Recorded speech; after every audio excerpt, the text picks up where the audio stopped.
आयो है, अपने कार्य से थोड़ी देर का समय निकाल के जरूर जाओ, वंदन करो, प्रणाम करो, थोड़ी देर उनको श्रवण करो।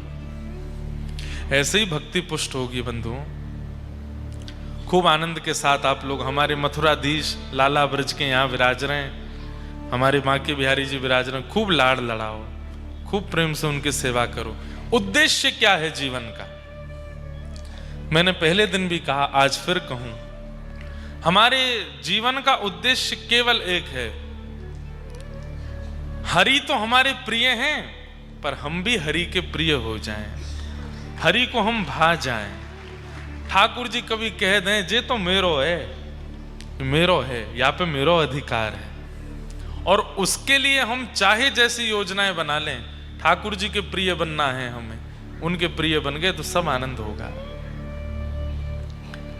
ऐसे आप लोग, कल हम लोग श्री वेंकटेश भगवान का यहाँ पर सुंदर कल्याण उत्सव मना रहे थे। हमारे संप्रदाय में ठाकुर जी के मंगल विवाह उत्सव की पूरी योजना को कल्याण उत्सव कहते हैं। बंधुओं, हमारे उत्तर भारत में श्री वैष्णव रामानुजी परंपरा का बहुत कम प्रचार है। दक्षिण में केवल रामानुजियों का ही प्रचार है, वहां पे और कोई प्रचार है ही नहीं। वहां पे ज्यादातर सब लोग रामानुजी परंपरा का ही पालन करते हैं। परंतु ऐसे दिव्य दिव्य उत्सव होते हैं, श्री गोदाम्बा जी जैसे हमारे व्रज में श्री किशोरी जी हैं, ऐसे दक्षिण में श्री गोदाम्बा जी, उनका 1 मास पर्यंत का धनुर्मास उत्सव होता है। अभी आने वाला है धनुर्मास।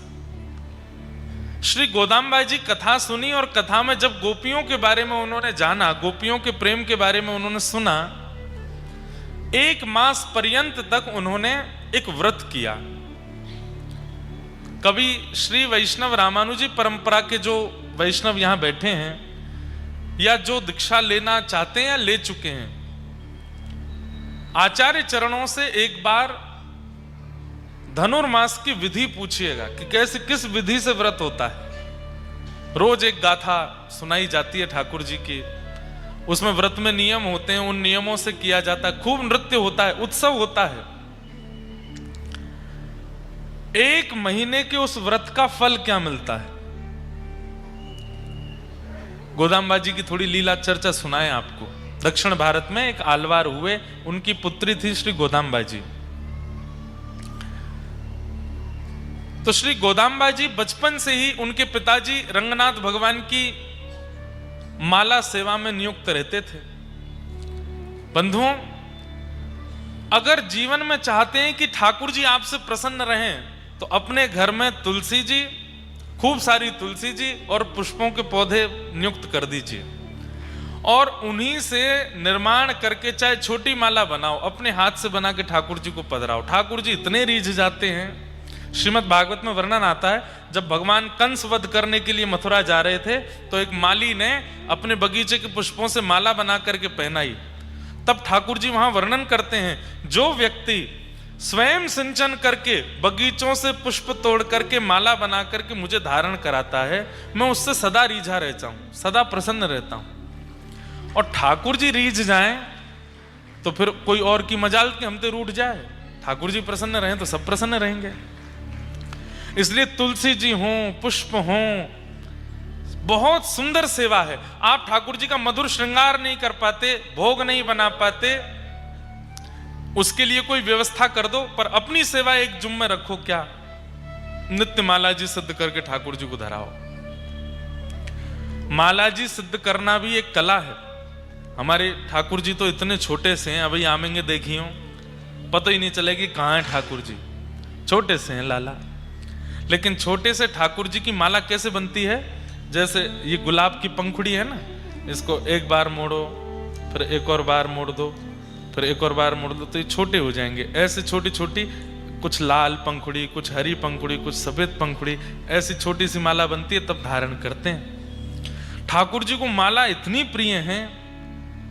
वास्तव में पुष्प जो होते हैं माला में, उनको ठाकुर जी अपना भक्त स्वरूप मानते हैं, और माला बनाने वाले को भी यही भावना रखनी चाहिए, प्रत्येक पुष्प को एक भक्त का नाम दे करके माला में पिरोवे।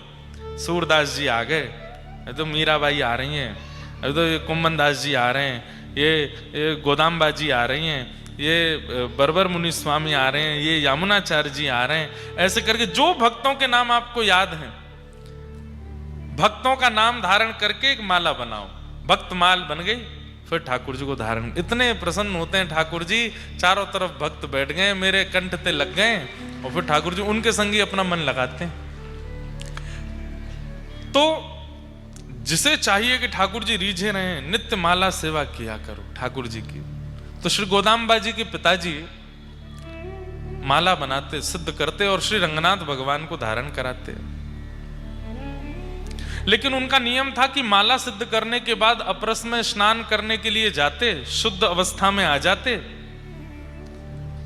और तब माला जी लेकर के मंदिर जाते। लेकिन इतने ही बीच में छोटी सी गोदा आती और पिताजी के द्वारा सिद्ध की गई माला उसको लेकर के और अपने गले में पहन लेती और पहन के खूब देर आनंद करती। खूब उनको पता था कि रंगनाथ भगवान को जाने वाली है। वो जब रंगनाथ भगवान को देखती थी तो यही भाव होता था कि ये मेरे पतिदेव हैं, ये मेरे प्रियतम हैं। तो माला पहन करके उसको अपनी करके और फिर जैसे पिताजी का आने का समय होता उससे पहले उतार करके वहीं धर देती। पिताजी वो माला जाकर के ठाकुर जी को पहनाते। उतरी हुई माला ठाकुर जी को धराना अपराध है, पर गोदाम्बा जी तो नित्य माला पहनती और उसको अपनी उतरन कर देते, ठाकुर जी को पहनाते। एक दिन पिताजी ने देख लिया कि श्री गोदाम्बा जी वही माला पहन करके घूम रही है जो ठाकुर जी को पधरानी है अभी। उन्होंने आकर के कहा, लाली तुम क्या कर रही हो, ये तो ठाकुर जी को पधरानी है, तुम कैसे पहन सकती हो। छोटी सी गोदा जी के नेत्र सजल हो गए, बोले पिताजी मैं तो रोज पहनती, अब तक ना जाने कितने वर्षों से मेरी ही ठाकुर जी माला पहनी हुई धारण करते हैं रंगनाथ भगवान। पिताजी ने डांटा, बोले ऐसे नहीं करते, अपने उतरन ठाकुर जी को नहीं धराते, बहुत बड़ा अपराध लगता है। दूसरी शुद्ध माला निर्माण की और गोदाम्बा जी के हाथ ना पड़े उससे पहले जाकर के रंगनाथ भगवान को पधरा दी। जैसे ही ठाकुर जी ने गले में धारण कराई तुरंत माला टूट करके गिर पड़ी। एक और माला बना करके पहनाई, फिर से टूट के गिर पड़ी। गोदा जी खड़ी खड़ी देख रही थी। पिताजी वो ऐसे नहीं पहनेंगे, तो एक बार मुझे पहनाओ पहले और मेरी उतार के फिर पहनाओ, देखना फिर नहीं टूटेगी। पिताजी बोले मैं ये अपराध कैसे कर सकता हूं, अपने हाथ से ही पहना करके निर्माल्य और उतरी हुई माला पहनाऊं ठाकुर जी को। गोदाम्बा जी ठाकुर जी की ओर देखने लगी, अब तो आप ही कृपा करो, आप ही पिताजी को समझाओ कि आपको और मेरो तो प्रियतमा और प्रियतम को संबंध है। तब श्री रंगनाथ भगवान ने प्रकट होकर के उनके पिताजी को आज्ञा दी, आप संकोच मत कीजिए, माला जी गोदा को धराइए और उनकी उतार के हमको पहनाओ, क्योंकि वो हमें प्रियतम मानती हैं, इसलिए हम भी उनको प्रियतमा मानते हैं। और प्रियतमा की माला धारण करने में कोई अपराध नहीं है। नेत्र सजल हो गए, बोले ठाकुर जी अब प्रियतमा मानते ही हैं तो फिर पूर्ण रूपेण स्वीकार भी कर लीजिए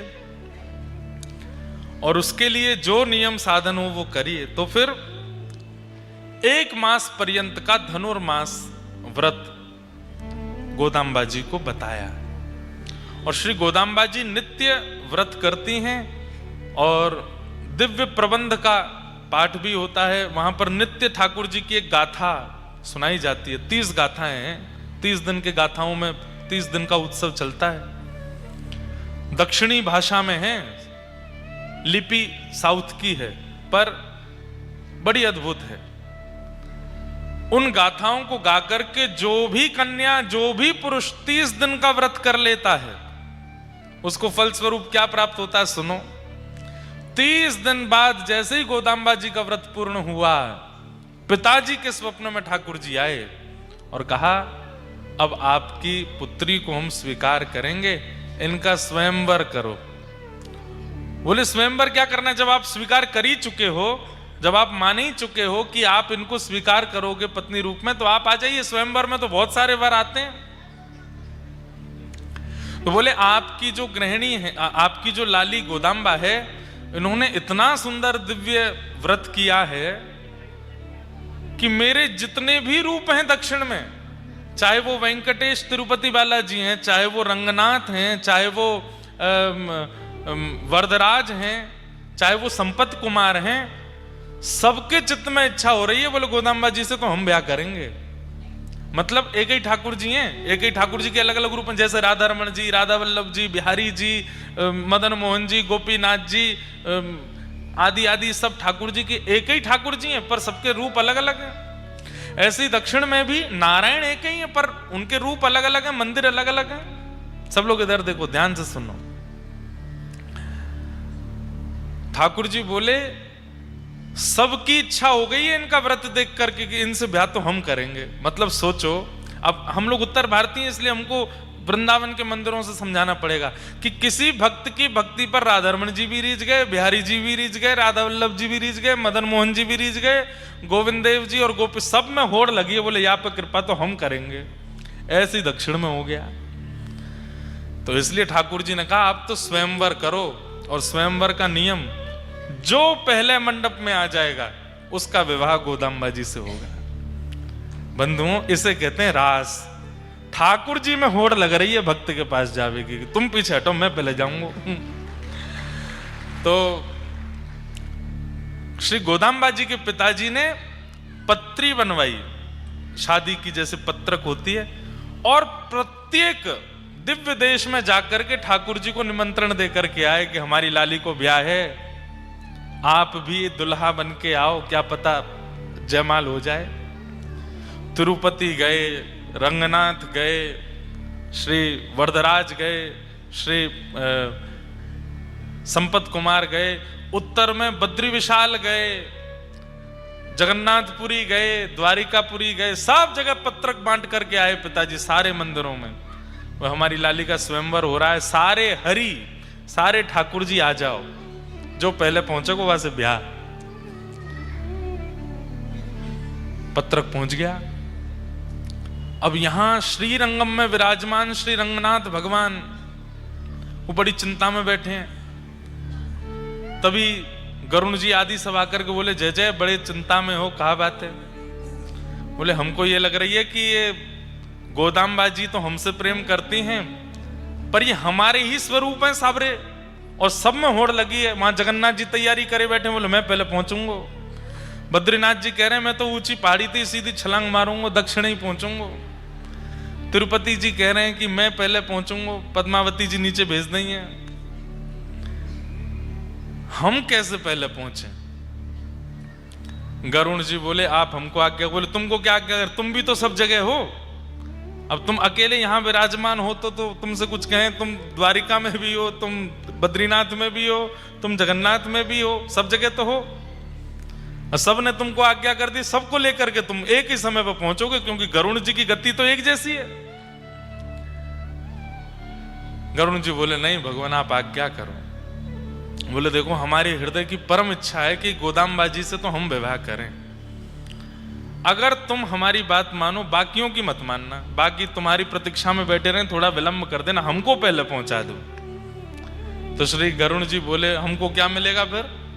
बोले आपको यह मिलेगा कि आप गरुण जी बाहर बैठे रहते मंदिर में, हम आपको गर्भगृह में बुला लेंगे और नित्य अपनी दिन रात की सेवा में अपने समीप बिठा लेंगे। फिर आप हमारे अंतःपुर की लीला भी दर्शन कर चुकोगे। इतने वर्षों से आप बाहर बैठे हो, गरुण जी का स्तंभ बाहर ही होता है, लेकिन ठाकुर जी ने उनको वचन दे दिया कि हम आपको भीतर विराजमान कर लेंगे, अपने गर्भगृह में अपने पास बिठा लेंगे, ताकि तुम हमारी प्रत्येक कैंकर्य का दर्शन कर सको। गरुण जी बोले तो ठीक है फिर। अच्छा, गरुण जी ने भी सबसे पूछा आप हमें क्या दोगे? जगन्नाथ जी ने कही महाप्रसाद दे देंगे, जो विशेष देगा उसको पहले पहुंचा दूंगा। सब ने अपने अपने कुछ, किसी ने कहा हम आपको वस्त्र दे देंगे, किसी ने कहा हम आपको सुदर्शन जी दे देंगे, किसी ने कहा आपको ये दे देंगे, लेकिन रंगनाथ भगवान ने सबसे सुंदर उपहार दिया। बोले क्या? हम आपको अपने गर्भगृह में अपने पास ही बैठा लेंगे ताकि आप हमारा 24 घंटा दर्शन किया करो। ये भाव गरुण जी को भा गया। बोले कि ठीक है। और जिस दिन स्वयंवर होना था, सारे ठाकुर तैयार हो गए भारत के गोदाम्बा जी के विवाह स्वयंवर में जाने के लिए, लेकिन सब प्रतीक्षा कर रहे हैं गरुण जी कहाँ हैं। गरुण जी किसी के पास नहीं गए, रंगनाथ भगवान के पास गए, तुरंत कंधे पर विराजमान करके सीधे पहुंचे हैं स्वयंवर मंडप में। और सबसे पहले आगंतुक के रूप में श्री रंगनाथ भगवान पधारे, शंख चक्र गदा पद्म धारण करके। जैसे ही प्रभु पधारे, श्री गोदाम्बा जी ने उनका वरण किया। जैसे ही जयमाल पड़ रही थी, उसी समय द्वार के भीतर प्रवेश कर रहे हैं श्री तिरुपति बालाजी। उसी समय श्री जगन्नाथ जी, द्वारिकाधीश जी सब रे आए। बोले रह गए हम तो, गरुण कहाँ हैं? गरुण जी बोले आपसे भी बढ़िया ऑफर मिला था हमको, इसलिए इनको पहले लिया है।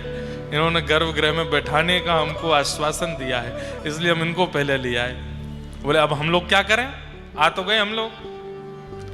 तो फिर रंगनाथ भगवान बोले दावत बनिए, पाओ बैठ के बराती हो सब रे। ठाकुर जी ही दुल्हा, ठाकुर जी ही बराती। ऐसा विवाह भारत में केवल एक ही बार हुआ, श्री गोदाम्बा जी का कल्याण उत्सव। तो कल उसी कल्याण उत्सव का सूक्ष्म दर्शन हम लोग कर रहे थे। ठाकुर जी की मधुर पालकी चल रही थी, उसका हम लोग अनुभव कर रहे थे। भगवान की उस आज्ञा को कि गरुण जी गर्भगृह में विराजेंगे, उसकी पूर्णता हुई श्री वृंदावन धाम में। हमारे वृंदावन में श्री राधा रमन जी के पास में, निधिवन राज के पास में, उत्तर भारत का सबसे बड़ा मंदिर है श्री रंगजी मंदिर। आप लोग वहां दर्शन किए होंगे जो वृंदावन जाते हैं। मूल नाम उनका है गोदा रंगमन्नार मंदिर। वहां पर ठाकुर जी गोदाम्बा जी के साथ विराज रहे। ठाकुर जी की ऐसी छवि पूरे भारत में, नारायण की ऐसी छवि कहीं नहीं है। कैसी है? ऐसी है, ऐसे हाथ ऊपर किए हैं, क्या बोले, गैया चरा रहे हैं नारायण प्रभु वहां पर। और वहीं गर्भगृह में गरुण जी साथ में विराज रहे हैं ठाकुर जी के। जो वचन ठाकुर जी ने दिया वो वचन निभाया, और श्री गोदाम्बा जी के साथ में नारायण प्रभु ने अपने समीप में गरुण जी को विराजमान किया। और वृंदावन में वो दर्शन आज भी होते हैं, गरुण जी बिल्कुल समकक्ष विराजमान है। ऐसे श्री गोदाम्बा जी को ठाकुर जी प्राप्त हुए। तो श्री वैष्णव रामानुजियों को ही वह व्रत करने का अधिकार है जो 30 दिन का व्रत हमारे धनुर्मास में होता है। और वैसे कोई ऐसी बात नहीं कि कोई एक संप्रदाय वाले ही करें। धनुर्मास में श्री गोदाम्बा जी की गाथा सुनकर के कोई भी उस व्रत का नियम धारण कर ले, पर बात यह है कि वही गाथा होनी चाहिए जो दक्षिण की है। तो उससे वर नारायण प्रसन्न होते हैं और प्रसन्न होकर के वर रूप में आते हैं और जीवन को प्राप्त होते हैं। ऐसे श्री ठाकुर जी के मंगल विधान को हम बारंबार प्रणाम करते हैं। ऐसे ही बंधुओं, आप कोटावासी हैं, यहाँ पर मथुराधीश बिहारी जी सब आपके समीप ही हैं। खूब भाव से, खूब प्रेम से उनको रिझाओ, आनंद कराओ, ताकि ठाकुर जी किसी रूप में, किसी संबंध में हमें प्राप्त हों। ऐसी हमारी भावना।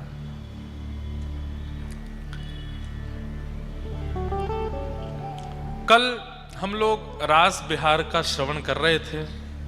ठाकुर जी ने वृंदावन में रास किया, महारास किया। और महारास में देवादिदेव महादेव शंकर भगवान पधारे, लेकिन गोपियों ने उनको भीतर प्रवेश करने नहीं दिया। बोले भीतर केवल एक ही पुरुष आ सकते हैं, नंद नंदन, और किसी पुरुष का प्रवेश नहीं है। तब महादेव ने पार्वती जी से प्रार्थना की और पार्वती जी ने, अन्नपूर्णा मैया ने अपना श्रृंगार प्रदान किया। और श्रृंगार धारण करते ही महादेव बन गए श्री गोपेश्वर। बोलो गोपेश्वर महादेव की। बंधुओं, महादेव वृंदावन रस के सबसे बड़े प्रणेता यदि कोई हैं और सबसे बड़े प्रदाता यदि कोई हैं तो वो महादेव हैं। इसलिए हमारी राधा कृपा कटाक्ष महादेव गाते हैं, ठाकुर जी का यश महादेव गाते हैं, रास की पूर्णता महादेव करते हैं। कई लोग कहते मिलते हैं कि महाराज जी कथा सुनने के बाद हम पहले महादेव के उपासक थे लेकिन अब कृष्ण उपासक हो गए। हम कितनी बार कथा में कह चुके कि महादेव जब बहुत प्रसन्न होते हैं अपने किसी भक्त से तो उसको कृष्ण भक्ति प्रदान करते हैं। और यह भी हम कह दें तो इसमें कोई अतिशयोक्ति नहीं कि बिना महादेव के भी कृष्ण भक्ति प्राप्त हो सकती है, बिना महादेव के भी ठाकुर जी जीवन में आ सकते हैं, परंतु महादेव के द्वारा आएंगे तो निश्चित है कि फिर कभी जाएंगे नहीं, ठाकुर जी सदा के लिए रहेंगे साथ में। इसलिए शिवद्रोही ममदास कहावा, सो नर सपने हूं मोह न पावा। कहीं कहीं वैष्णवों में और शैवों में मतभेद है, परंतु बंधुओं हम लोगों को यह विचार नहीं करना हो, विशेष रूप से वृंदावन से संपर्क रखने वाले हमारे तो प्रधान इष्ट के रूप में, हमारे तो पुरोहित के रूप में, भक्तों के पुरोहित कौन है? जैसे विवाह कराने वाले कुल पुरोहित होते हैं, ऐसे भक्तों के पुरोहित हैं हमारे शंकर जी। वो उनको नहीं भजन करेंगे, उनको नहीं ध्याएंगे, उनको नहीं बताएंगे तो फिर वो हमारा ब्याह कैसे कराएंगे ठाकुर जी से? वो तो हमारे पुरोहित हैं। इसलिए महादेव की उपासना कम से कम वृंदावन से संपर्क रखने वालों को तो महादेव को वंदन करना चाहिए। और महादेव पर जल चढ़ाओ, दूध चढ़ाओ, प्रार्थना एक करो, श्री राधा रमन लाल जी हमको और प्रिय हो जाएं, प्यारे गिरधर लाल जी हमसे और प्रेम करने लग जाएं, वृंदावन के प्रति हमारी और इच्छा बढ़ जाए। हे महादेव ऐसी कृपा हम पर करो। कुछ दें चाहे ना दें, पर ये वरदान सबसे पहले ठाकुर जी दे देंगे, महादेव दे देंगे। अरे हमारे इष्ट की प्रार्थना कर रहे हो, लो ठाकुर जी के प्रति प्रेम तुम्हारा बढ़े। जिसके प्रेम में कटौती आ रही हो ठाकुर जी के प्रति, जाओ महादेव की उपासना करो, महादेव से कहो कि ठाकुर जी से हमारा प्रेम घट रहा है, नाम में रुचि घट रही है, कथा में आलस आ रहा है, वृंदावन जाने में विक्षेप आ रहे हैं, हे महादेव कृपा करो। महादेव कृपा करेंगे। हमारे साथ तो कितनी घटनाएं होती, जहां कहीं भी कथा करने जाते आसपास में कोई दिव्य महादेव का स्थान होता है तो प्रणाम करने जाते हैं। काशी विश्वनाथ बनारस में एक बार कथा हो रही थी, रोज जाते थे विश्वनाथ प्रभु को दर्शन करने और गोपी गीत सुनाते थे महादेव को। क्यों? वो भी तो गोपेश्वर, गोपियों के ईश्वर हैं, मतलब रास की गोपियों में प्रधान गोपी हैं महादेव, उनको गोपी गीत सुनाते। अंतिम दिन दर्शन करने के लिए गए, इतनी भीड़, दर्शन नहीं हो पाए। कभी कहीं यहां से जाओ, कभी कहीं वहां से जाओ, कभी कहीं उधर से जाओ, नहीं हो पाए। आगे कहीं प्रस्थान करना था, समय हो रहा था जाने का। शिखर को देख करके हमने कही, बाबा रास में आए थे आप, गोपियों ने रोक दिया था आपको। वो तो हमारे ब्रजवासी को चित्त बहुत बड़ा है, जैसे तैसे आपको अंदर एंट्री मिल गई, लेकिन आज बहुत बढ़िया कर रहे हो, ब्रजवासी द्वार पे खड़ो, भीतर नहीं बुला रहे हो। गोपीन ते शिकायत करूंगा आपकी, ब्रज में जाए करके ठाकुर जी ते आपकी शिकायत करूंगा, ब्रजवासी जा रहा है आगे कहीं बनारस सो और दर्शन नहीं दिया आपने। आप विश्वास नहीं मानेंगे, कोई मनगढ़ंत बात नहीं कह रहे, बस इतना कह करके हमने प्रणाम किया। मैंने यहीं से राम राम है हमारी, ना आ रहे भीतर, इतना कह के पीछे मुड़े तो सप्तऋषि आरती होती है काशी विश्वनाथ में, आरती करने वाले पुजारी जी सामने से आ रहे थे। जैसे हम, अरे व्यास जी आप यहाँ के दर्शन हो गए? मैंने कि आज बाबा ने दर्शन ही ना दिए, पर हमें करने ना है, हम तो जा रहे हैं, हमारी रेल है, हम आगे कहीं कथा के लिए जा रहे हैं। अरे नहीं नहीं आओ आओ, अरे मैंने कि समय लगेगा, अरे झट ते कराऊं दर्शन। ले गए, सीधे हाथ पकड़ करके काशी विश्वनाथ भगवान